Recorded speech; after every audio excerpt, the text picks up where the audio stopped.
¿Qué es un derivado financiero? Los derivados financieros son instrumentos financieros dependientes sobre un subyacente y cuyo precio dependerá del precio del mismo. En términos generales, un derivado es un acuerdo de compra o venta de un activo determinado en una fecha futura específica y a un precio definido. Los activos subyacentes sobre los que se crean los derivados pueden ser acciones, títulos de renta fija, divisas, tasas de interés, índices bursátiles, materias primas y de energía. Características de los derivados financieros. Su valor cambia en respuesta a los cambios del precio del activo subyacente.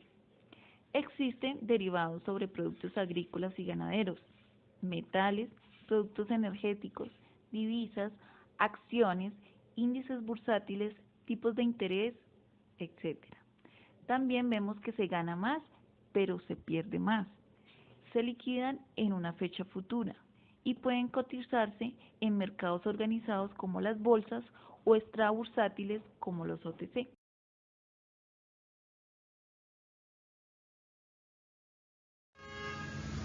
¿Qué instituciones ofertan los derivados financieros? Los derivados estandarizados son ofertados por las bolsas de valores con liquidez constante a través de un sistema transaccional. Inexistencia de riesgo gracias a la cámara de riesgo de contraparte. Entre los más utilizados están las opciones y los futuros. En las OTC, mercados extrabursátiles, se negocian derivados no estandarizados, con existencia de riesgo de contraparte, contratos hechos a la medida del cliente y no operan por un sistema transaccional. Son ofertados por bancos, por corporaciones financieras, entre otros. ¿Cuáles son los riesgos mitigados con el uso de los derivados financieros? Asegurar que el precio inicial pactado no se alterará por una eventual revaluación o devaluación del peso el día en que se cumpla la obligación. Los derivados financieros han surgido como una adecuada herramienta para minimizar el riesgo en el cambio de los precios a futuro. Reducirlo totalmente es muy difícil, sin embargo, por medio de estos instrumentos financieros se puede reducir, pero acompañado de un control permanente en la evolución del precio. Es recomendable operar con derivados estandarizados, ya que los derivados no estandarizados conllevan a riesgos adicionales, como el que la contraparte incumpla, dada la inexistencia de una cámara de compensación que se interponga entre las partes y asegure el buen fin de las operaciones. Operar con productos derivados permite un alto grado de apalancamiento, dado que generalmente solo se precisa de un depósito pequeño de garantías con relación al volumen de la transacción.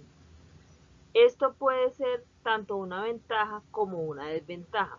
Un movimiento pequeño de precio a su favor puede generar grandes ganancias. Sin embargo, un movimiento pequeño de precio en su contra puede dar lugar a pérdidas importantes, pudiendo superar los fondos aportados como garantía. Algunas crisis financieras han sido generadas por el inadecuado uso de los derivados financieros, y una de las razones de este mal manejo se debe al poco conocimiento que se tiene de dichos productos. Por lo tanto, es indispensable al momento de negociar con estos un adecuado estudio de la negociación de tal forma que permita reconocer los riesgos inherentes, como son riesgos de mercado, crédito y liquidez.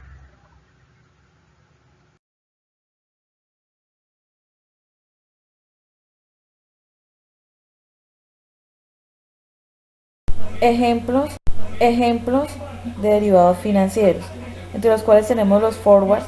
Es un derivado financiero en el que se acuerda la entrega de un bien físico o a un activo financiero en una fecha determinada. Estos se negocian de forma privada en mercados no de OTC. Los mercados futuros son similares a los forward, pero estos se negocian en mercados organizados. Las opciones es un derivado que proporciona el derecho y no la obligación. A diferencia del futuro o del forward, venden un activo subyacente.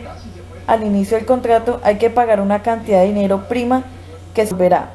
Y los swaps, este derivado es un contrato entre dos partes que acuerdan intercambiar cantidades monetarias de un tipo de interés fijo